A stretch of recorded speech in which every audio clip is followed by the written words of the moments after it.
Alam nyo, ang pinaka the best para maiwasan po yung ganitong mga pangyayari, yung pagtuturo ng magulang ng relihiyon sa anak. Kung yun ang kanilang binaon sa kanilang paglaki, mga kababayan, hindi sila mapapariwara.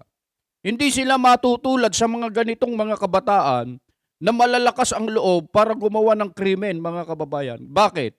Meron tayong tinatawag na takot sa Diyos. Banal na takot sa Diyos. Na kapag yun ang naging katangian, tinaglay na katangian ng isang bata, hindi po mapapariwara. Maiiwas po siya sa paggawa ng masama at siya po ay maglalakbay, lalakad ng ayon sa mga kalooban ng ating Panginoong Diyos. Ganun po kahalaga yon.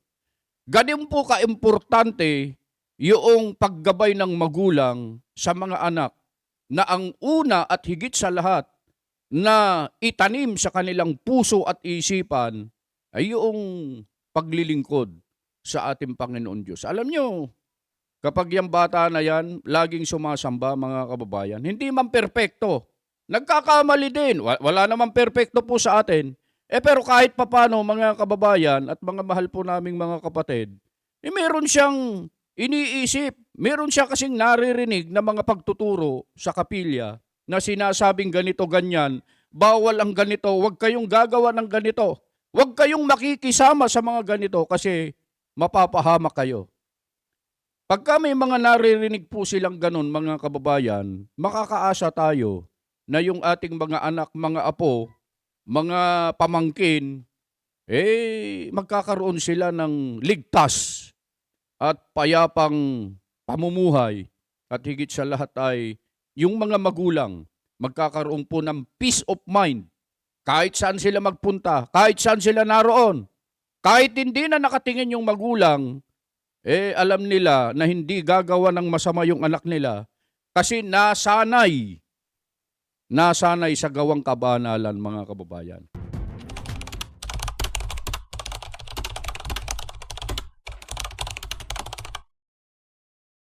Pagbati po sa inyo, mga kababayan at mga mahal po naming taga-subaybay. Ako po si Just Vlog.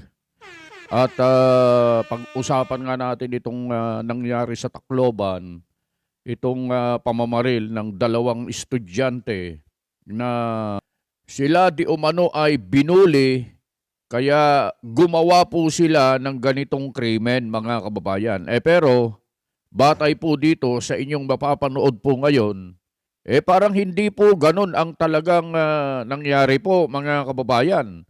At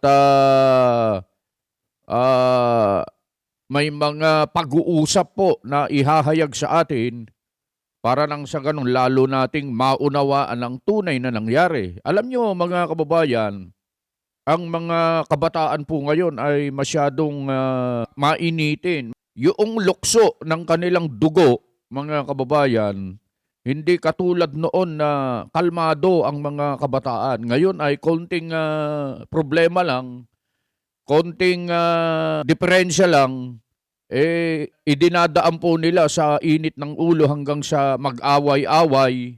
Kaya nangyayari po ang ganitong mga krimen, mga kababayan. Pero, etong nangyari po sa Tacloban, mga kababayan, parang habang pinapanood ko po kasi itong video na aming ibabahagi sa inyo, hindi po ganun Ang nangyari po dito ay parang plinano po talaga nila at pinag-usapan po nilang dalawa na gawin talaga ito na wala naman silang nababanggit na nambuli sa kanila o kaya nanloko sa kanila o kaya gumawa ng masama laban sa kanila, mga kababayan.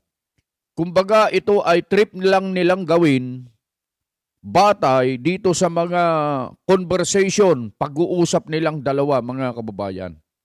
Alam nyo, ang higit po sana na sumusubaybay, tama po yung nabasa po namin na huwag nyong iasaan niya sa gobyerno ang pagdisiplina sa inyong mga anak. Tama po yun. Ako po ay naniniwala doon. Kasi ang una sa lahat na dapat na magmalasakit, dapat na gumabay at umalalay sa mga anak sa kanilang paglaki, lalong-lalo na yung pagkakaroon ng wastong kondukta, walang iba kundi ang mga magulang. Ang paaralan po o school, kung saan sila nag-aaral ay sila po ang pangalawang magulang ng ating mga anak. Kung meron man po silang maitutulong para sa pagdisiplina, pagtuturo sa ating mga anak, mga kababayan, dapat nating maintindihan na ang una at higit sa lahat na nananagot para sa ating mga anak ay tayo pong mga magulang. Bakit nangyayari po ang ganito? Marami po kasing dahilan kung bakit nangyayari po ang ganito, mga kababayan. Una, kung ano yung kinahihiligan nilang ginagawa, kung saan sila nakabantay, kung saan yung tawag dito, yung kanilang hobby, ang kanilang nilalaro. Baka ang nilalaro po kasi nitong mga ito, katulad ng nabalita, mga laro na patayan, mga magkakaroon ka ng armas, hanggang sa ma-upgrade mo, palakas ng palakas. Gusto mo lahat ng mga kalaban mo ay papaslangin mo lahat, parang ganon. May mga laro pong ganon, mga kababayan. Doon, nagkakaroon ng yung isip, utak ng mga kabataan na iimpluwensyahan na gumawa ng masama dahil yun ang kanyang nilalaro palagi. Yun lagi ang kanyang pinagpapalipasan ng kanyang oras at mas marami pa ang oras na ginugugol niya doon sa kanyang paglalaro, doon sa mga games na yon, kaysa doon sa mga gawaing bahay, gawaing paaralan, at higit sa lahat, baka wala na siyang panahon para sa ganun ay kilalanin ang tunay na Diyos na dapat niyang paglingkuran, mga kababayan. Alam niyo, mga kababayan, mahalaga po ang relihiyon sa mga kabataan. Dapat po kasi yung mga bata pa lang, nasasanay na po sila sa mga gawaing para sa Diyos. Alam niyo, pagka ang isang bata ay lumaki na may pananampalataya at may banal na takot sa Diyos, kahit na iwanan mo yan, ikaw ay kampante, ikaw ay naniniwala na hindi siya mapapariwara. Bakit? Meron siyang tinatawag na banal na takot. Yun ang isa sa pinakamahalaga na dapat taglayin ng isang kabataan para nang sa ganun, huwag siyang mapariwara at huwag siyang maisama doon sa mga kabataan ngayon na katulad nito, gumagawa ng kung ano-anong mga kasamaan, krimen, dahil sa alam nila kasi, mga kababayan, na hindi sila makakasuhan dahil mayroong batas na limitado ang mga dapat nakasuhan, katulad ng mga minor de edad na ito, mga kababayan. Mabuti siguro ay panoorin natin itong bidyong ito para nang sa ganun maintindihan po ninyo yung aming sinasabi. Kakaiba po yung pangyayaring yan, gaya na nababanggit natin sa inyo, yung mga pamamaril sa paaralan, hindi po yan talaga nangyayari sa Pilipinas eh. Yan binabasa. Sa tagal natin pagiging nasa media, lagi natin binabalita yan sa ibang bansa. Pero sa Pilipinas, kadalasan Amerika. Yan, hindi natin nababalita yan sa Pilipinas. Dahil walang nangyayari, walang naglalakas loob. Pero ngayon po, mga estudyante pa, mga minor de edad pa no? At ngayon, Nelson, nakapangangamba. Ako lalo na dagdagan ng pangamba ko Mayroon palang mga conversation itong dalawang batang ito. At lumalabas. May chat sila, chat messages, no? Nag-uusap silang dalawa, yung kanilang plano. Maalam yung isa. Ano sabi? Inglesero pa. At saka alam nila yung Juvenile Justice Act. Sabi nila, kung nahuli tayo dito, hindi tayo makukulong ng mahaba. Sabi niya, siguro laya tayo dito after 3 years. In-estimate pa nila Yes. Malamang, mga 21 years old, laya na tayo dito. Doon sa kanilang usapan, meron po, kaya ba ko, kung nabasa ninyo, may nagpadala sa akin nung kanilang screenshots. Yun, nung oh. kanilang conversation. Conversation nilang dalawa. At ito pala, hindi lang kahapon pinlano, hindi no isang araw, kundi matagal na pala nilang gustong Pinag-uusapan. gawin, pinag-uusapan talaga nila. Oo. Oho. At talagang parang random na mamamaril lang, di ba? Ayun na nga, oo. Wala naman kasing tinutukoy na babariling tao. Wala silang pinag-uusapan. Ito, si Juan de la Cruz, ito ang target natin. wala. Ito, luko-luko ito eh. Inaapi tayo nito eh. Kasi kung merong ganoon, Oh. yun lang talaga ang pupuntiryahin nila. Yun, oo. At saka, nakuha mo na ba yung pusil pa tawag nila? Pusil. Baril kasi sa Baril, Bisaya baril. yun eh. Oo. Nakuha mo na ba yung baril? Oh, binabanggit yung auntie niya, no? Yun, yung Sabi auntie niya. Saka nangangamba siya doon na baka malaman ng auntie ko. Parang gano'n. Yun, eh. oo. Hindi ko masyado maintindihan kasi Bisaya Yung eh. usapan nila eh. Oo. Ako naman, medyo nahihinuha ko. Naintindihan mo na Nasisense ko konti. anong ibig sabihin. Tapos sabi, hindi, paano pag baka pagpasok natin ng school, Oo. mahuli tayo. Hindi, sabi niya, meron silang plano pa eh.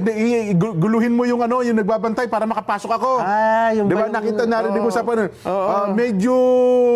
Lituhin mo, parang ganun. Yun, Oo. parang lituhin mo yung gwardiya para makapasok ako sa loob. Oo. Yun ang kanilang conversation eh. Alam nyo mga kababayan, yung mga ganitong pagsasalita ng mga bata, palagay ko, hindi lang ito ang pangyayaring gumawa sila ng ganito. Baka mayroon pang nagawa na sila dati. Kasi kung mapapansin nyo mga kababayan, alam nila ang kanilang ginagawa. Alam nila kung paano planuhin. Alam nila yung mga dapat nilang gawin para nang sa ganon ay may sakatuparan po nila nang walang makahuhuli sa kanila sa kanilang pinaplano, mga kababayan. Kaya palagay ko, ito opinyon ko lang hindi lang ito ang unang pagkakataon na gumawa ito ng mga ganito. Baka sa mga nakaraan, meron na din silang ginawa. Hindi lang po sila nahayag at hindi lang sila nahuli, mga kababayan. Oo.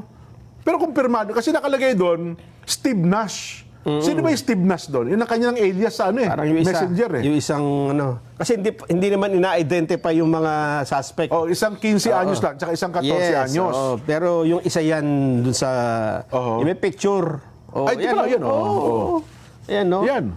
Ito yung kanilang conversation. Oo. Ano yan eh, parang mga 16 o 14 na ganyan, nagchat-chat sila. Oh. Oh, yan, no? Alam nila makakapatay, tinawanan pa eh. Oh. Kaya nagtatawa na pa sila, ha, mga ganyan. Pero isa nga, medyo alam nila yung batas tungkol sa justice juvenile justice law eh. Oo. Sabi, hindi tayo makakasuhan ng murder. Sabi, hindi rin tayo makakasuhan ng illegal possession of firearms. Kasi wala naman tayong permit to carry firearms. Alam niya eh. At the age of 14 at saka age of 15, Wala pa. sabi niya, wala pa tayong kaso dyan. Hindi tayo makakasuhan ng murder. Oo. Yun. Tingnan nyo mga kababayan, alam na alam po nila yung batas eh.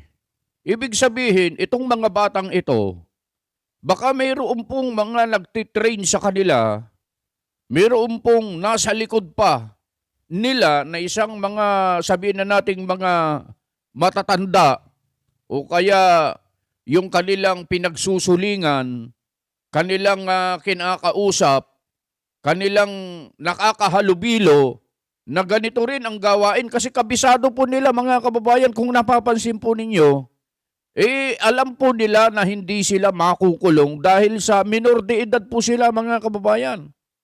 Alam nyo yung mga ibang mga kabataan, hindi naman po naiisip ito eh. Kung walang nagturo sa kanila, kung walang nagsabi sa kanila na mas nakakatanda po sa kanila. Nakalagay dyan, hindi tayo makakasuhan ng murder. Sabi niya, hindi. Paano kung makasuhan tayo ng illegal possession of firearms? Sabi niya, hindi tayo makakasuhan ng illegal possession of firearms.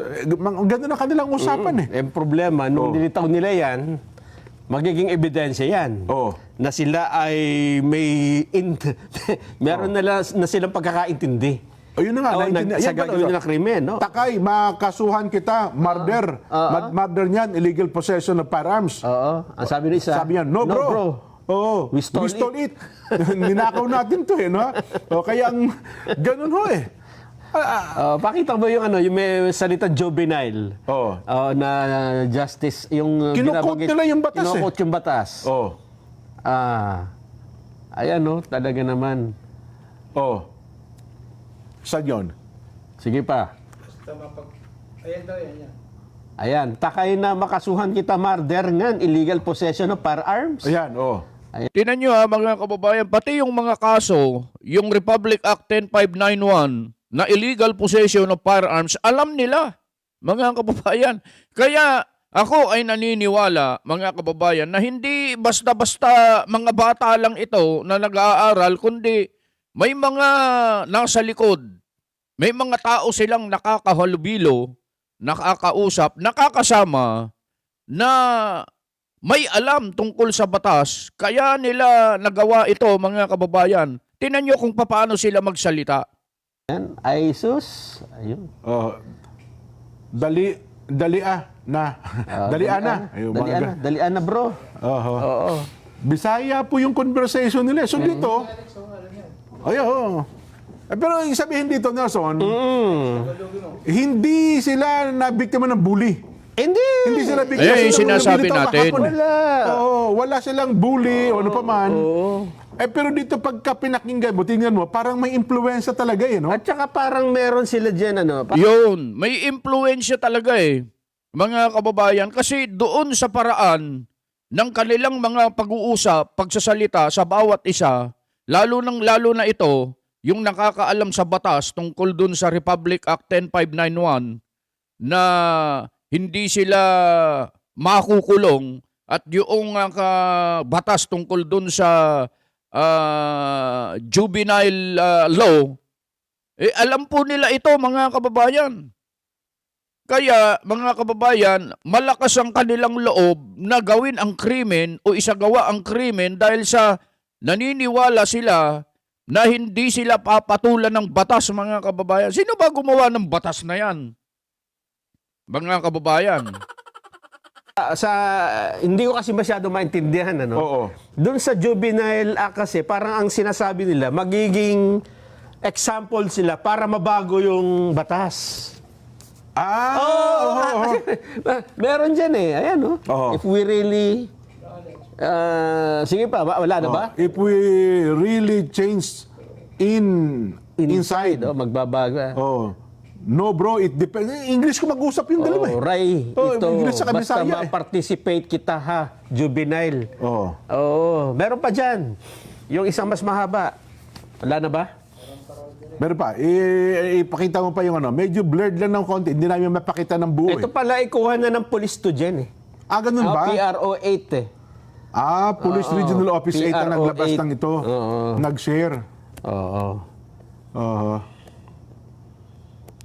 Ibig sabihin talagang pinlano po yung yung pamamaril. Oo, plinano po nila yan. Wala pong nambubuli sa kanila. Wala silang specific na target. Ito ay trip lang nila talaga. Plinano nilang gawin yan. Pero napansin yung sinasabi kanina, parang gusto nilang gawin para mabago yung batas tungkol sa Juvenile Act, mga kababayan, na ginawa ni Senator Kiko Pangilinan, mga kababayan. Alam nyo, itong batas na ito, mga kababayan, kaya malakas ang loob ng mga bata Tingnan nyo yung mga sambang banda ron. Banda yun, yung Malabon ba yun? Sa may malapit sa dagat, na kapag dumaan doon yung mga truck, ewan ko kung anong lugar yun, pero yung mga bata, puro mga bata ang ginagamit para kumalas ng mga baterya, kumuha ng kung ano-anong nakalagay doon sa truck, sa likod, babaklasin nila yung kahit na na makuha nila at nanakawin nila yon, mga kababayan, nang wala silang takot kasi alam po nila na hindi sila makakasuhan, mga kababayan. Oo. At alam mo ba kung gaano kadaming basyon ng bala ang nakuha doon sa pinangyarihan? Oo, gano'n 40 empty cells. Ang dami. 4 na po. Ibig sabihin, nung naubos, kasi ang pinakamaraming bala niyan, kung extended, mga 15 to 16 bullets lang So ibig sabihin, ilang magazine ang dala-dala nila? Yes. 3 magazine? Mataki mo yan. Tapos meron Mga 3 magazine po yan, Kuya Jen, kasi yung isang magazine ng Glock ay pwede mong lagyan ng 17 rounds. So kung 17 rounds times 3 na magazine at pinuno mo yun, magiging yan, 17 times 3, 41. 41 rounds kung pinuno mo yung 4 na magazine, meron pa silang revolver na 6 rounds naman ang laman. Mga kababayan, itong Glock, ito ay karaniwan na ini-issue sa mga pulis, mga kababayan. Pang isang revolver, yung revolver ata, ayun no, ay nakuha nila, nakapangalan daw sa isang security agency. Yung revolver, 6 lang ang bala laman, no? Pinaputok ata lahat eh. Ayun, oh, yung bala ng revolver. So inubos nila yung talaga yung bala. Yung 3 magazine. Oo. At ito pala, yung mga pictures na ito, matagal na. Kaya ang sabi nga nila, kung ito daw sana ay natitignan nung kanilang mga magulang, nung kanilang mga teachers, ay baka naagapan daw po. Ito sabi niya, takay makasuhan kita murder ng illegal possession of firearms. Sabi niya, no bro, we stole it. Minors can't be charged. Yun nga. Alam niya, di ba? Hindi tayo makakasuhan eh. Kasi mga minor de edad pa tayo. Tapos, that's illegal possession because we don't have LTO license. Sabi naman, yeah, we can be charged, but it says it will be handled different. Alam niya iba. Yung L2F na sinasabi po ni Kuya Nelson, mga kababayan, yung license to own and possess firearms. Yun yung sinasabi na L2PF, mga kababayan. Iba yung trato sa kanila kasi bata sila. Bata, minor de edad niya, 15 at 14. Yes. Pero Yung license to own and possess firearms po kasi, mga kababayan, kapag wala ka nun, kung ikaw ay sibilyan o kaya pulis ka, at gusto mong bumili ng personal na firearms mo, yung pulis, kailangan niya, kahit na pulis siya, kailangan pa rin niya ng license to own and possess firearms. Lalo na po ang sibilyan. Kapag ikaw ay gusto mong bumili ng sarili mong firearms pang depensa mo sa sarili mo at sa pamilya mo, kailangan mo rin ng license to own and possess firearm. Pag wala ka niyan, pag wala ka niyan, lahat ng transaksyon tungkol sa baril, hindi mo pwedeng gawin o isagawa dahil ang tawag sa lisensya na yan, pagdating sa firearms, yan ang mother of all license. Pag ang pinag-uusapan ay tungkol sa baril, mga kababayan. confirm ba na talagang yan ay conversation nilang dalawa? Bagay, kung official na Region 8, Ebidensya nga ng police ito. Police Region 8, Regional Office 8. Paano kang hindi mangangamba pagka ganyan, Sabi niya, they could release us at 18 to 21. Ibig sabihin talagang... Alam nila, mga 18 to 21 years old sila, baka kalaya na rin sila eh. Since 14 pala ako, ikaw 15. Kaya sinasabi niya, wala taka sila. Hindi sila makakasuhan. Ayun alam na alam nila, mga kababayan eh.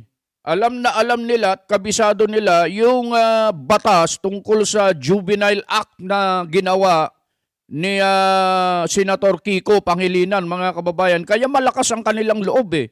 Kaya ako ay pabor doon sa isinusulong ng PNP na ibaba ang edad gawing 12. Kasi nga po, mga kababayan, ito ang sinasandalan ng mga batang ito at ng mga sindikato na gumagamit sa mga batang ito na gumawa ng masama dahil alam nila na hindi sila makukulong at hindi sila makakasuhan. Yun ang paniniwala nila. Kita mo, di ba? Tapos yung gupit niya, parang talagang...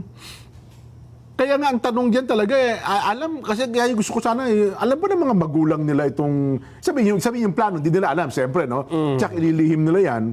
Hindi ba nasusubaybayan ng magulang na parang ang karakter ng kanilang mga anak medyo kakaiba na? Di ba? Tapos meron pang isang angulo ng pictures na Nelson na yung t-shirt nila, no? Kay ano ba yun? Kay MJ, hindi kay MJ, ibang palabas pa rin. Hindi. Yung banda ng German. Banda ng German ba band yun? yun eh. Sumikat dahil ginamit siya na t-shirt dun sa isang shooting incident. Sa ibang bansa? Sa ibang bansa, matagal na. Ngayon, nung sumikat yun, ginamit din ng iba pa. Ayun. Oo, na nagpipicture bago. So Pero hindi parang sikat yung banda na yun, mga gumagawa ng ganito, di ba? Oo. Parang hindi lang sa Pilipinas eh. Oo, pero dun sa basa ko, yung banda naman ay baligtad ang layunin. Sa kanila naman, against sila sa violence. Oo. Eh bagay kasi kung mga ganyang age bracket, kung anong bansa ka man naroon, malamang iisa ka nila mga iniisip, eh, no? Oo. Kaya nga. Yun, ang ano. So, yan po ngayon, ano, ang sabi nga natin ay mainit na usapin ngayon, mainit na yung usapin ng politika, awayan ng politika sa ating bansa, pero ito po, at kung atin palang babalikan ng ilang araw, Nelson, pangatlo na pala ito Na insidente ng karahasan sa loob ng eskwelahan. Oo, tama. Meron nangyari sa Cavite, ano pa ba isa? Sa 13 Martires. Ayan, 13 Martires Cavite. Yun doon naman ata. Meron din sa Cavite City. Dalawang beses sa Cavite. Dalawa ba sa Cavite? Yung sa Cavite, isa, babae pa atay, may hawak na patalim na nanaksak eh. Ang sabi nila ay wala naman sa tamang pag-iisip. Yun naman daw, ano nga. Aywan ko, kung baka naman, alibay na lang ata yun. Kasi kung tinanggap ka sa eskwela, bakit, di ba? Yun po ang, ito ang pinag-uusapan ngayon sa lahat ng panig ng ating bansa. So ano ang intervention? Mismong nakita ko kanina, mismong si Deputy Secretary Sani Angara, mukhang nagpunta pala doon. Pero mukhang sabi nga nila too late. Ano ha? Damage has been done. Naganap na yung pangapangyayaring ito. Nung nangyari, yung sa Cavite ba, yun yung nanaksak? Nag-utos na po ang ating PNP chief si General Melencio Nartates na buong higpit na magpatupad ng seguridad sa lahat ng mga eskwelahan sa buong bansa. I-check yung papasok sa eskwelahan, dapat wala pong mga deadly weapons, edi lalong-lalo na ang barel. Pero pagkatapos nun, sinundan pa ng mas malala. Natatandaan mo dyan, dito lang nung nakaraan, siguro mga 2 years ago, dito lang sa Kulyat, di ba? May namaril din Ayun, tama. Pero at least yun, sa labas ng vicinity yun, ng eskwelahan ata. Ayun, nadaanan ko pa yun Isabihin, ano ba itong nangyayari sa mga estudyante natin? Ano ang influence ng mga ito? Di ba? Influensya ba ito ng nag-aaway-aaway na politiko? Hindi naman. Palagay mo? Palagay ko, Baka sabi nila, hindi kayo magkasundo dyan sa taas. Hindi. Di ba? ito nga sinasabi natin, Jen, ha? Ito muna. Ito, ha? Ito, grade 11, sinaksak ng kaibigan. Isa naman nangyari yan. Ito naman po ay sa Cavite National High School, Cavite City, nung Biyernes. Ayan, Sinasabi Biyernes ko yan. isa, Oh. hawak pa ng suspect ang patalim habang pilit itong inaawat ng kapwa estudyante. Parang kilala ko yung harap niya. Yan ang yung kaharap. Oo. Lumalabas na may nauna ng pagtatalo itong dalawa. Ilang linggo bago ang pananaksak. Ito naman ay meron talaga motibo. Ayan, Oo, may gulo Nagkaroon pa ng suntukan na nauwi nga sa pananaksak. Ito yung sa Cavite City. Cavite City. Okay. Tapos yung isa pang sinasabi mo, yung sa 13 Martires naman. 13 Martires naman yun. Yun yung Babae naman yata yun. babae. Oo. Na umakyat doon sa isang classroom. Yes. At doon hinalihaw na ng saksak yung mga Oo. na sinasabing meron daw, sabihin, may problema sa pag-iisip daw yung bata. Ano ha? Tama. Ayan, may hawak pang panaksak Pero itong sa Tacloban kasi, matitino Tsaka wala. Tsaka ito po yung gaya ng nabanggit namin na naging resulta ng investigasyon. Pinagplanuhan talaga kita mo na. Ito, sabi ho ng PNP, spokesperson, Police Colonel Allen Reyco, lumilitaw sa investigasyon ng Regional Police 8. Yun nga, may mga post sa social media pa ang dalawang suspect. May mga post. At meron ngang pagpaplanong nangyari. Gusto mo ba mapakinggan yung sinasabi? Sige Yung paliwanag? Si Colonel Ku. Oo, Sige nga. PNP spokesperson. This could be connected to a bullying incident Now, very important po dito yung sinabi natin na yung monitoring system ng student behavioral behavior. Yun na ba yun? Maikli lang. Parang Maikli wala naman namang... pala, oh. Sana hindi na kayo nagsalita kung yun nasasabihin. Tatamoy pa. Parang wala. Ayun na nga. Tatamoy pa yung tagapagsalita. Talaga naman. parang- Wala na ba? Baka meron pa. May karagtong. sige nga, baka may Kaya karagtong naman pa. doon sa spokesperson. Oo. Meron pa bang ibang sinabi? Wala na raw talaga. Yun lang daw talaga sinabi. Ano ha? Parang nahinaya. Oo. Paano kaya... So sa part ng DepEd, no? Oo. Kay Secretary Sani Angara at yung mga mga school officials, paano natin gagawin ito? Ayun pala, oh. Si Mayor, ano ba yan? Mayor Romualdez, kausap po si Secretary Sani Angara. Ang sabi ng DepEd dyan ay pinahigpitan niya yung seguridad sa lahat ng mga paaralan ngayon.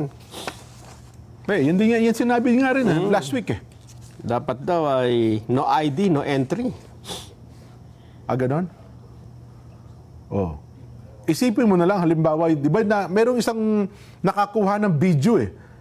Bata ba yon na habang sila nasa loob ng classroom, isinara niya yung pinto eh, di ba? Yung lalaking estudyante. Pero ang alam ko, isa yun, nabaril yun eh. Nabaril. Nabaril yung nagsara ng pinto na yun eh. Yes. Oo. Oh. May mga, ito yan oh, yun yung nakatago doon sa ilalim ng lamesa eh. Oh. Pilit pa rin binaril eh, kahit nakasarado na eh. Ayun oh, di ba sinasara niya yung pinto, yung Ayun, biglang ano eh. Binaril eh. Bagsak. Tumba oh, pero nakatayo pa siya eh. Namatay Ay, yan. pero namatay po yan. Kasama po yan sa mga, tatlo lahat eh no? Ang namatay po sa pangyayaring ito. Oh. Sinasara niya eh. Biglang parang lumusot yung bala eh no? Galing sa labas eh. Ipinapakita ho natin to, mga kababayan, hindi po para manakot sa mga magulang ha. Kundi ako dito dapat maging vigilant siguro lahat tayo, Nason. Mula sa magulang, teacher, yung ate, kuya, maging vigilant tayo, maobserbahan natin siguro ang mga estudyante ngayon, ano ba ang kanilang pinagkakaabalahan? Yan yung sinasabi namin kanina, mga kababayan. Yung pinagkakaabalahan ng mga batang ito at ang pangunahin po na nananagot dyan ay walang iba kundi ang kanyang mga kasambahay. Mula po sa mga magulang hanggang sa kanyang mga kuya at ate. Kasi baka nalilibang doon sa laro na kung saan ay naiimpluwensyahan yung kanyang pag-uugali, kondukta at ang kanyang saloobin dahil doon sa mga nilalaro nilang patayan o kaya trouble, labanan, malakas po makapag-impluwensya po yan sa mga bata, mga kababayan. Kaya tama po si Kuya Jen. Dapat talaga ang unang nananagot na magbantay sa mga bata, mga magulang. Ang mga teacher po sa eskwelahan ay pangalawa lang po eh. Kapag nandun sila sa school, hindi naman natin masasabi na lahat sila ay talaga namang sa napakarami po nilang bilang, mga kababayan, hindi po kakayanin ng teacher yun. Bagamat nananagot din po sila sa pagtuturo sa mga anak natin. Kaya lang, ang pinaka talagang unang nananagot dyan, walang iba kundi ang mga magulang po. Malaking tulong sana. Na-interview na ba yung magulang ng batang ito? Di ba? Kasi check yan, sa nakalipas na mga araw, ano pinagkakabalahan ng kanilang mga anak? Di ba? Kasi matatanong natin yan kung ano-ano ang kanilang mga naging ugali, naging karakter sa mga nakalipas na araw para isagawa nila itong kanilang isinagawa kahapon. Di ba? Hindi naman basta-basta yan, parang out of nowhere lang, biglang pumasok. Tara na, halika na, mamaril tayo. Oo. Hindi ganun eh. Lalo nga ito, may mga conversation pa para talaga sila. May nabuong ano yan, behavior. Yun. May pinagmulan talaga. Para ma-trigger sila na ito ay kanilang gawin. Kaya may mga panukala ngayon na higpitan ang paggamit ng social media sa mga minor. Yan. Kaya ako ay sumasang-ayon doon sa panukalang batas na yon na higpitan ang mga minor, mga bata na gumamit ng social media sapagkat napakalakas at napakalaking impluensya po ito para sa ating mga anak, mga kababayan. Kaya ako ay sang-ayon doon sa batas na yon, mga kababayan. Sana ito ay maisulong sa lalong madaling panahon para nang sa ganun ay mabigyan ng kaukulang aksyon itong mga nangyayaring ito nang hindi na maulit pa dahil sa paano kung nangyari ito sa ating mga anak, sa ating mga apo, sa ating mga kakilala, mga kababayan, sa ating mga kamag-anak. Masakit po ito, mga kababayan. Delikado po ito. Alam mo ba na meron ng bansang nagbawal ng... Nabasa ko nung nakarang linggo eh. Parang Nakalimutan ko London lang nata. London, parang sa isang sa mga bansa yung ng ano. 16 pababa, di ba? Oo. Bawal mag-social media. Yes. Oo, bawal magkaroon ng account. Kasi yun nga, nakita nga nila sa pag-aaral nila na talagang iba daw ang impluensya sa mga kabataan ng social media. Oo. Sana ganun din ang gawin nila dito sa Pilipinas na limitahan muna, mga kababayan. Limitahan. Hindi naman ibig sabihin na pagbawalan na ng todo yan dahil ang mga bata po kasi ngayon, mga kababayan, ay gumagamit talaga ng internet para dun sa kanilang mga assignment. May mga projects po sila na ginagawa at kailangan po nila ng internet. Kaya lang, dapat limitahan talaga. Yan po ang usapan ngayon kung paano gagawin natin sa ating mga minors. At dapat ba ring baguhin itong batas tungkol sa pagsasampa ng kaso? Oh, yan, Diba? yung juvenile justice law. Ano ba yun dyan? 12 ba o no? Kasi yung panukala ng Senador Robin Padilla, gawing ibaba ng 10 years old. Oo. Kasi ngayon po, eto hinanap ko yung Juvenile Justice and Welfare Act. Oo. Dalawa ito eh. Yung RA 9344, yun yung original. Okay. Pero diyan maraming mga diyan nga nagtalo-talo dahil halos walang liability yung Yung minor. bata. Oo. Ganon. Oh. Kaya inamyandahan ito ng RA 10630. At dito, Jen, sabi ay pag 15 years old and below ang nakagawa ng krimen, exempted from criminal liability. Completely. Oho. They cannot be charged in a regular criminal court regardless of the severity of or brutality of the crime. Yun. Ayan, yan yung sinasabi kanina doon sa usapan ng dalawang batang ito na gumawa ng pamamaril, mga kababayan. Kabisado po nila yung batas na yan. Kaya alam nila na hindi sila ma-charge, mga kababayan. Punta Ay, mo yan. pinakamatindi. Ilang taon yung 14, 15, di ba? 14 years old, tsaka isang 15 years old. Di pasok sila rito, kaya alam nila eh. Oh. Ayan pasok talaga sila. Kaya alam nila, mga kababayan, at malakas ang loob nila na gawin dahil alam nilang hindi sila ma-charge o makakasuhan. Oh. Ibig sabihin, nire-research nila. Walang pananagutan. Tama si Kuya Nelson dyan.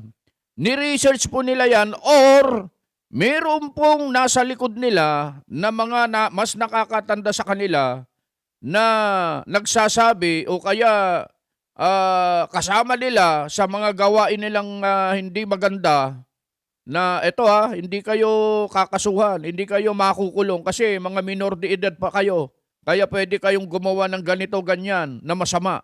Baka may mga tao sa likod ng mga batang ito, mga kababayan, kabisado nila Kriminal. Walang 15 criminal years liability. old and below, completely exempt. Pagka above 15 but below 18, exempt from criminal liability unless it is proven they acted with discernment. Oho. Ibig sabihin, alam nila yung ginagawa nila. Ayun. Katulad ditong dalawang nag-uusap. Oo. Alam nila yung ginagawa nila, Alam di ba? nila, oo. Ang problema, pumapasok sila dun sa bracket na 15 years old and below. Paano mo naman... Di ba? Pero Paano mo? ang mangyayari lang ata dyan, pwede silang, hindi ko na ikukulong, kundi sa isang facility Yes. like DSWD. O sa bantay, sa Bahay Kalinga. Bahay Kalinga, Bahay yun, Kalinga, ikukulong doon sila. para i-rehabilitate. Oho. At pagkatapos na sila ay maging 18 na, titingnan kung sila ba ay nagbago na o hindi. Oho. Pero kung nagbago na, mawawala na yung kaso. Pero kung alam nung dalawang bata dyan, ibig sabihin, talaga sinadya nila. Ayun na nga. Ito pinatranslate pala natin sa marunong Ayan, yung mag-Bisaya. usapan. Iniliwat na po natin sa Ikaw Tagalog. Ikaw ang mag-ano, oo. Mamaya, para ma-realize nyo po, na... Totoo, sabi Yan. niyo, baka makasuhan tayo ng murder at illegal possession of firearms. Yung nag-uusap saka yung isang Steve Nash. Yung Steve Nash yata yung may pakana no? Parang siya yung mas matapang Yun. Siya yung nagyayaya, di ba? Ang sabi ni Steve, hindi po ito yung basketball player, Kumbaga, yun ang alias sa Messenger. i-alias na lang natin kasi hindi naman talaga natin pwedeng i-identify. Yes. Oo. Hindi, bro. Yun yung isa, Hindi sabagot. talaga, no? Ninakaw natin to Sabi niya yung baril, illegal possession. Hindi pwedeng kasuhan ng mga minor de edad. Ayan. Sabagot naman yung kausap. Oo. Yes, bro, illegal possession yun kasi wala tayong LTOPF license. Ito yung license to... license to License to own and possess firearms. Yan. Basta ganun, yung pagdadala ng baril, outside residence. Sabagot yung isa, yung Steve, pwede tayong kasuhan, pero iba raw ang paghawak sa kaso natin. Dahil mga minor de edad tayo. Alam na alam di ba? Kabisado nila Next usapan. Sabi, hindi bro, juvenile ang kahaharapin natin. May selda, tapos may eskwelahan, pagtuturo at iba pang mga programa. Bakit mo? Pati mga programa, alam nila. Iba ang batas dito sa atin, bro. Yes, bro, pero makakapatay naman tayo. Ha. Kita mo, tumawa pa Sumagot yung mga isa, yung Steve. Ha. Nagtatawa na sila May kasong murder tapos may baril pa tayo, illegal possession of firearms. Mantakin mo yan? Alam nila yung mga kaso Kaya lang, ipinipilit nung isa, may kaso tayo, pero doon tayo dadalhin sa may paaralan, para lang tayong nag-aaral. So talagang lumakas ang loob nila dahil doon sa probation ng batas na yan. Yun. Sa halip dyan na makatulong yung batas, na-encourage pa. Tama. Ginamit pa nilang kaparaanan yun, dahilan. Ay, ko ngayon, parang wala pang sagot ata ang may akda ng batas na ito Pinipilit niya na... Pwede naman daw ikulong. Gano'n na nga. Kaya lang alam ng mga bata na hindi totoong kulungan yun. Hindi totoo. Parang rehabilitation area nga lang yun Doon lang sila pansamantalang ikukulong. Kaya ang estimate nila, baka daw at the age of 20, 21, laya na rin sila, makakalabas na rin daw. Di ba? May halos katulad na pinagtatalo ng batas yan sa Amerika dyan Yung pagka daw nagnakaw ka ng may amount lang Okay. Nasa $100 yata o something Hindi ka pwedeng kasuhan. Ganon. Kaya may limit. Kaya kapag hindi ka pwedeng kasuhan sa korte. Kung $100 pababa. Hindi ko alam kung ano yung talaga threshold pero may ganung limit. Ayun. Kaya doon, panayang nakaw ng mga homeless. Yun ang reklamo sa akin doon ng mga tao. Dito naman, mas matindi. Kasi itong mga bata, alam na hindi sila makakulong, gumagawa naman ng krimen, di ba? Meron pa? Ito naman yung tagpo na kukunin na yung baril. Okay, yung eksena number 2, scene 2. Ano sabi? Ito, yung Steve yung Steve na sabi, yo bro, maghanda ka lang. Dito ako matutulog kina tita. Yung may-ari ng baril, yung police woman. Kaya pala niya nakuha. Ano sabi? Bakit daw sila matutulog yun? Baka iwan lang niya yung baril sa kwarto. Yun na nga. Diba? Ha. Sabi tawa. Sige bro. Ha. Yan. Ayan. Nung gabi na ng linggo, ano sabi ni Steve? Matindi bro. Yan. Bro, tuloy ba? Naisip ko lang, kapag nahuli tayo at nailagay sa juvenile, yun yung kulungan ng minor de edad, pwede tayong sumali at magbago doon. Ayun, yung sinasabi ko kanina. Sumagot na naman, scene 3. Scene 3 naman yan. Usapan number 3. Yan. Pwede nila tayong pakawalan sa edad na 18 to 21. So alam nila, no? Kasi nga pag nagbago ka, sa madali nang mag-research eh. Totoo. So nabasa niya talaga. Yun. Oo. Kung talagang nagbago tayo sa loob. Oo, totoo. Yun nga nakalagay sa batas. Kita mo na? Sabi naman nung kausap, hindi depende kung kakasuhan tayo o hindi. Yan. Sa anong paliwanag nung isa? Sabi nung Steve, dahil 14 pa lang ako, ay siyempre 14 years old, at ikaw naman 15. Oo, mas pasimuno pa yung bata. Yung 14 anyos pala, no? Oo.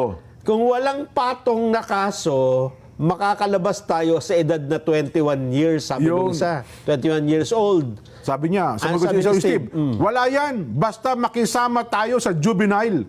Yun. Baka makasuhan tayo ng murder at illegal possession of firearms. Yan. Ayun. Oh. Ano sabi ni Steve? Sabi niya, hindi bro, ninakaw natin to eh. Yung baril. Yung baril tinutukoy. Oo. Hindi pwedeng kasuhan ng mga menor de edad.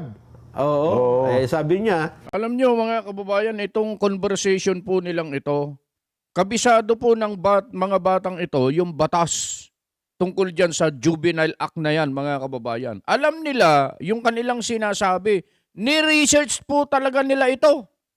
Kaya hindi basta-bastang mga batang ito na basta na lang naisip na gawin, may mga alam ito, mga kababayan. yes, illegal possession yon kasi wala tayong lisensya. Oo, pwede tayong kasuhan pero iba raw ang paghawak sa kaso natin. Dahil mga menor de edad tayo. Paulit-ulit, ano? Oo. Ito, yung sin 5 naman tayo. Yung usapan nila. Pang-limang usapan. Hindi bro, juvenile ang kakaharapin natin. Siguro, Jen, sa panahon ito, ng pag-uusap nila, yung isa ay nagdadalawang isip. Huwag na natin ituloy. Yun nga, Kasi makukulong tayo, makakasuhan tayo eh. Pero makulit itong si Steve, Yung no? 14 anyos, ha? Oo, ano pang sabi niya? May selda, tapos may eskwelahan. Pagtuturo at iba pang mga programa. Oo. Iba ang batas dito sa atin, bro. Sabi nung kausap. Yes, bro, pero makakapatay naman tayo. Nako, yun na, doon na nagtawa na yung dalawa. May kasong murder, tapos may baril pa tayo, illegal possession of firearms. Ayun. Talagang yung isa ay nagdadalawang isip na wag Yung nang gawin. 15 years old. Oo, Yung kasi 15 years una, old. makakapatay. Wala nga tayong kaso, hindi nga tayo makukulong sa talagang kulungan, yung nakapatay ka naman, di ba? Yun. Parang mabigat nga naman yun. Pero ang mapilit yung isa. Totoo, yung sin yung sin 6. Pang-anim. Ano sabi? Sumagot na naman yung 14 anyos, sabi niya. Parang tinext niya eh. Bro, gano'n Sumagot siya, bro. Sabi nung Steve, nandito na ang barel. Ayun. Tuloy ba tayo? Ibig sabihin talang yung isa akala niya, Parang siguro tayo na. parang nag-ano lang, nagbibiro lang eh. Tuloy ba tayo? Sumagot yung Steve, ikaw. Parang may question mark. Sabi ikaw. naman ng kausap, yung baril ko bro, binawi na kagabi pa. Ano sabi? Yung revolver, sumagot siya. Tinatanong niya yung kausap niya, yung revolver. Pero kung tutuloy ka, sige, isang baril na lang ang gagamitin natin. Aba? Sumagot ulit yung 14 anyos, sabi niya, ayoko bro, dapat dalawa yung baril. Ayun. Tapos yung pang-pitong usapan, siguro may lumipas na panahon, nandito ang revolver, bro, pero nandito si mama. Ayun. I-keep safe mo, bro. Dinala ko na to. Nako po. Ayun, yung baril naman, yung galing sa pulis. Dadalhin mo ba ang baril, bro? Oo, dinala ko yung revolver. Ayun. Sabi ng kausap, teka bro, yan, may medyo mura yan. hahanap ako ng paraan. Ayaw kung paano niya makukuha. Sabi nung, sige, chat ka mga 7 a.m. kung nadala mo. Linggo ng gabi to, no? Yan, Bro, tapos may iyak-iyak na emoji. Ayan. Tapos, yung napamo pala, naman. madadala ko. So talaga kunyari, hindi niya madadala kasi may iyak-iyak. Pero sabi niya, madadala ko. Kaya sabi nung Steve, yung 14 anyos, ayos boy, sabi mo, kaya mong dalhin. Baka mahalata ako nito kapag ibinalik ko. Yun. Yan. Naku po, dinala ko na. Kaya lang, handa na ako, pero makikita Kapag sinukbit. sinukbit ko kasi walang bulsa. Ayun. Makikita daw yung baril. Sumagot tuloy yung 14 anyos, sabi niya, siguraduhin mong madala mo. Mag-distract muna. Tapos, isingit, itago mo. Yan. Sabi niya, ligtas na, nandito na bro, ha ha ha ha. Yun. So naitakas niya yung baril. So bagot siya, tara boy! Ayun na. Oho. Let's go! Yun. Ayan, sabi niya, Sabi niya, magpapalit. Oo. magpa-late ako. Oo. Bro, ano, mas maganda, ngayon na ba o bukas? Ba? Ha ha ha. Sabi nung kausap, ngayon na bro, magkita tayo doon. Yun. Tagtatawanan pa silang dalawa. Oh. Game! Yun. Wag pa-late. On the way na raw sila. Oh. Binayaran ko na para sunduin ako ng maaga. Yun. Papatayin ko rin ito. Sino yung yung nagsundo sa kanya? Oh, matindi Grabe. talaga ito, no? Tatawanan yung dalawa, no? Oh, kausap, ayan, yung isang kausap niya, oh. Motor na lang ang hinihintay ko. Ayun. Oo. Paparating na ako. Kaya talaga nag-usap sila pagpunta sa eskwelahan, no? Oh, mag-isip ka na lang ako, no? Mag-skip Mag-skip ng na klase. lang ako ng klase. Hindi na papasok. Hindi na, oo. Mamamaril na lang talaga. Tapos sabi nung kausap, nakasakay na ako. Nasa motor na. Oo. Oo. Dalian mo, boy! Ayun. Talaga naman. Bro, let's go. Let's go mo. Tara na. Sabi niya, tara na. Oo. Yung let's go mo. Oo. Oo, tapos sige, ayun. Ayun. 50-50. Pusil. Yung pusil, baril yun eh. Oo. Tagalog, ayan, 50-50 ang baril ko. Ayun. 50-50 ang baril ko. Ano ibig sabihin nun? Alanganin yata. Oo. Kung maisusukbit, madadala ko. Ayun. Ayun. Hanggang sa, Ayun nga, dumating na nga yung tagpo. Dumating na yata doon sa eskwelahan. At tapos sabi niya, ayos bro, puputok ito. Ayun. Oh. Kung paano madara. Patadala, kausap. Well, yun na nga po. Naganap na, Nelson. Ibig sabihin, talagang ano to? Talagang nag-uusap na sila. So walang bullying. Pinagplanuhan nila. Hindi, kasi sabi niyo, biktima daw ng bullying. Tapos yung isa naman daw, sabing love affairs. Wala palang ganun, Nelson. Diba? Kasi yun ang unang initial investigation kahapon eh. Ano? Totoo. Anyway, mamaya, baka may makausap tayo mga psychiatrists, mga eksperto kung sa bagay na ito, para magturo tayo sa mga magulang. At kung meron tayong makakapanayam din ng mga pulis, para nang sa ganun ay ano ang gagawin sa ganito po mga pangyayari.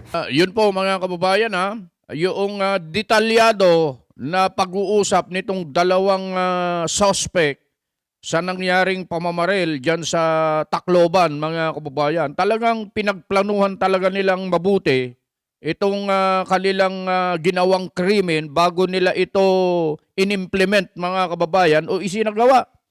Alam na alam nila yung mga consequences na maaaring maranasan nila kapag ginawa nila ito. Kabisado nila at nagre-research po talaga sila, mga kababayan. Alam na alam nila yung batas. Kaya itong nangyaring ito, mga kababayan, ay isang masasabi natin na masamang ehemplo ito eh. Dahil, mga kababayan, bantakin mong ang ginawa po nilang ito ay talaga namang pinagplanuhan po nilang mabuti at pinag-usapan po nilang mabuti, mga kababayan, nang wala naman tayong nakitang anumang dahilan doon sa kanilang pag-uusap. Hindi naman sila nabuli. Wala namang sinasabi na inagawan sila ng girlfriend o kung ano-ano man. O kaya naibagsak sila sa kanilang mga grado. Wala pong ganon. Ito'y ginawa nila, mga kababayan, ayon lang sa ibig nila. At ang isa na nakikita natin dyan, mga kababayan, trip nila itong gawin at na-impluensyahan po sila doon siguro sa mga araw-araw na ginagawa nila, lalong-lalo na dyan sa paglalaro ng mga games na kung saan mayroong patayan, may armas, may mga ganyan, mga kababayan. Alam nyo, ang baril po kasi, mga kababayan, hindi naman masama naturuan natin yung mga anak natin. Kasi ako po, mga kababayan, ay nagtuturo po ako sa mga basic na practical shooting sports. Yung mga basic lang. Nagtuturo din po ako sa mga bata, mga kababayan. mga bata pa lang, pero tinitiyak po namin mga kababayan na yung mga bata maalam. Alam na alam po nila yung mga safety, yung mga gun safety rules, mga kababayan, kabisado po nila. Kaya yung mga bata, pag may nakita silang matatanda na humawak ng baril na hindi naaayon sa rules of gun safety, sila pa mismo ang sila pa mismo ang sumasaway. Hindi po ganyan. Mali po 'yan. Ganon ang sinasabi nila. Hindi po masama 'yon, mga kababayan, na habang bata ay natuturuan sila ng tama. Pero itong pangyayaring ito po kasi, mga kababayan, parang kabisado po nila yung ginagawa nila eh. Palibhasa, mayroon pang balita na itong pamangkin ng isang pulis ay isinasama sa shooting range. So, doon pa lang, mga kababayan, siguro, pinasubukan sa kanya o kaya tinuruan niyang pumutok yung bata, kaya mayroon na siyang idea kung paano gamitin yung baril. Isipin niyo kung yung bata po, mga kababayan, ay gusto lang sanang magpasikat, makarinig, magpaputok lang, isang magasin lang sana dadalhin, okay na yun eh. Pero napansin nyo, mga kababayan, 3 magasin ang dala. At kung yun ay pupunuin mo, di napakaraming bala po yun. Kung 17, mga kababayan, kaya nga po ang na-recover 40 mga kababayan. Talagang gusto talaga nilang gumawa ng masama. Talagang gusto talaga nila na maghasik ng lagim. Kasi 3 magasin ba naman ang dala? Pagkatapos yung revolver ay inubos nila, mga kababayan, isang napakalaking po ito. Napakalaking usapin ito, mga kababayan. Lalong-lalo na, ito'y nangyari sa paaralan, mga kababayan. Diyan nag-aaral yung mga anak natin. Yung mga pamangkin natin, yung mga apo natin. Hindi natin namamalayan, may mga ganyan na nangyayari na hindi natin, wala tayong kaalam-alam. Nagkakaroon na pala ng putukan dyan. Paano kung tinamaan yung mahal natin sa buhay, mga kababayan? Kaya, tama lang yung sinabi kanina na dapat higpitan. Yung seguridad ng mga eskwelahan, dapat tignang mabuti. Di ba tayo pag pumapasok tayo sa mga mall, dapat may detector din. Dinidetect kung mayroon siyang dalang patalim o kaya baril o anumang armas na maaaring makapinsala, mga kababayan. At higit sa lahat, mga kababayan, alam nyo, ang pinaka the best para maiwasan po yung ganitong mga pangyayari, yung pagtuturo ng magulang ng relihiyon sa anak. Alam nyo, ito maikwento ko lang para po sa ating mga kababayan na hindi po namin kapanampalataya. Kami po kasi na mga kaanib sa Iglesia ni Cristo, meron po kaming tinatawag na PNK, Pagsamba ng Kabataan. Mula 4 na taon, pataas, hanggang 12. Ayan. Meron silang bukod na pagsamba, mga kababayan. Sila po ay dinadala namin doon tuwing linggo. Kasi minsan lang po ang pagsamba nila sa loob ng 1 linggo, mga kababayan. Tinuturuan po sila roon ng mga salita ng Diyos. Meron ding itinuturo sa kanila tungkol sa mga bagay-bagay na kanilang ginagawa sa pang-araw-araw nilang gawain. Itinuturo doon kung ano ang dapat nilang gawin bago sila pumasok sa eskwelahan, pag-uwi nila galing sa eskwelahan, bago sila matulog, bago sila kumain, itinuturo po yung pananalangin, mga kababayan at mga mahal po naming taga-subaybay. Ganun po sinasanay ang mga bata po na mula 4 na taon hanggang 12 years old sa loob ng Iglesia ni Cristo. Alam niyo, mga kababayan, hindi lang naman po mga kaanib sa loob ng Iglesia ni Cristo ang pwedeng dumalo dyan. Pwede po kayong dumalo kung kayo po may mga alam na malalapit na kapilya dyan sa mga lugar nyo, mga kababayan. Tingnan nyo po, linggo po yan. Karaniwan po, linggo isinasagawa ang pagsamba ng kabataan. Meron ding mga Sabado Pero karamihan po, linggo. Isinasagawa po yan pagkatapos ng pagsamba ng katandaan. Karaniwan ay alas 6 yung pagsamba ng katandaan, yung kabataan naman ay alas 8.